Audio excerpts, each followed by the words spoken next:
Bonjour Christophe. Bonjour Damien. Face à ces incendies en Gironde, la solidarité s'organise et cette fois, elle s'organise aussi à très grande vitesse grâce au numérique. Oui, un exemple, un site qui s'appelle Gironde Entraide, qui a été lancé il y a quelques jours par un jeune développeur de 27 ans à l'aide d'une intelligence artificielle chinoise. Il a créé un portail en quelques heures et chacun peut désormais, on le voit ici, proposer son aide ou demander un hébergement, un véhicule, du matériel, un tout type de coup de main, mais aussi des solutions pour accueillir par exemple des relogements d'animaux, de bétail même. On le voit, tout est répertorié sur une carte. Ce matin, il y avait autour de 350 annonces que le jeune homme surveille, mais le problème, c'est que c'est sur son temps libre et il dit qu'il n'a pas davantage de temps pour assurer la modération et garantir qu'il n'y ait pas parmi ces annonces une petite arnaque. Dans le même style, il y a d'autres dispositifs qui existent, qui sont pour certains plus anciens, comme Préventraide, qui est une plateforme qui avait été lancée il y a 10 ans par l'assureur Maïf. Ça fonctionne exactement de la même manière et la page consacrée à la Gironde est devenue en quelques jours le cœur de l'activité de la plateforme, évidemment. Elle compte ce matin un peu plus de 5000 annonces, des personnes qui spontanément proposent toutes sortes de coups de pouce. Là aussi, on le voit sur la carte. Ça peut être un trajet de voiture, ça peut être des mains pour transporter quelque chose, ça peut être là encore des solutions pour héberger les animaux.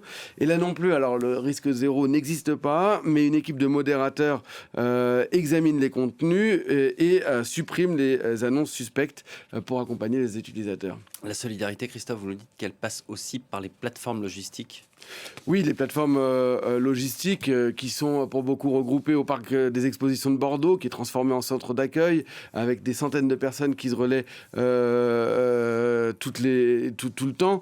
Il y a aussi des bénévoles qui sont mobilisables, des entreprises de la distribution qui ont également apporté des palettes d'eau, de la nourriture, des produits d'hygiène ou du matériel. Des grands distributeurs indiquent notamment avoir fourni des tonnes de produits et libéré certains de leurs salariés engagés comme pompiers volontaires. Tout ça, c'est organisé aussi par des plateformes logistiques qui se mobilisent. Et puis évidemment, aussi, dans le cadre de cette solidarité, les dons d'argent de tout un chacun.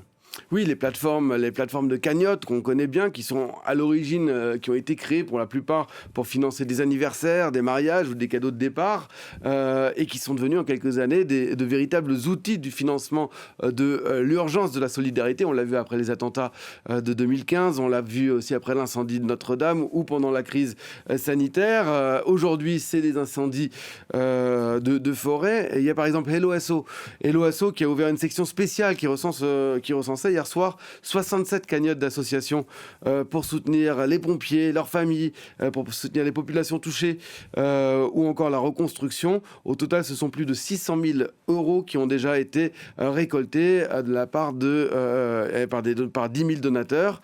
Sur Litchi, qui est une autre plateforme, près de 200 cagnottes ont été ouvertes et déjà au total près de 500 000 euros collectés mardi soir. La plus importante, c'est celle qui a été faite en hommage à Anthony Wilfried, qui sont ces deux pompiers qui sont morts lors d'une intervention à Mérignac. Oui. Elle dépasse désormais 159 000 euros. On la voit ici, avec plus de 4500 participations. La directrice marketing interrogée par nos confrères des Échos, la directrice marketing de Litchi, parle d'un phénomène colossal par rapport à d'habitude.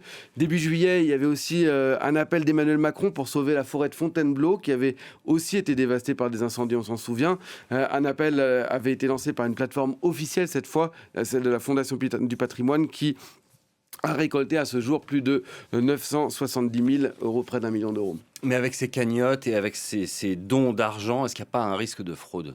Alors, je dirais pas sur les plateformes les plus officielles comme la Fondation du patrimoine ou la Fondation de France, mais pas non plus vraiment sur Hello Asso, qui ne travaille qu'avec des associations, donc le risque il est moins grand. Mais en revanche, pour des plateformes comme Litchi qui travaillent avec des particuliers, il y a aussi les concurrents de Litchi, on pourrait citer, sans être exhaustif, On Participe, Tribe, We Solidaire, ou encore encore GoFundMe, qui est le leader mondial, eh bien Ouais. c'est plus compliqué parce qu'il y a toujours des risques de profiteurs de guerre, j'allais dire, de gens qui profitent de l'émotion collective, comme à chaque catastrophe finalement.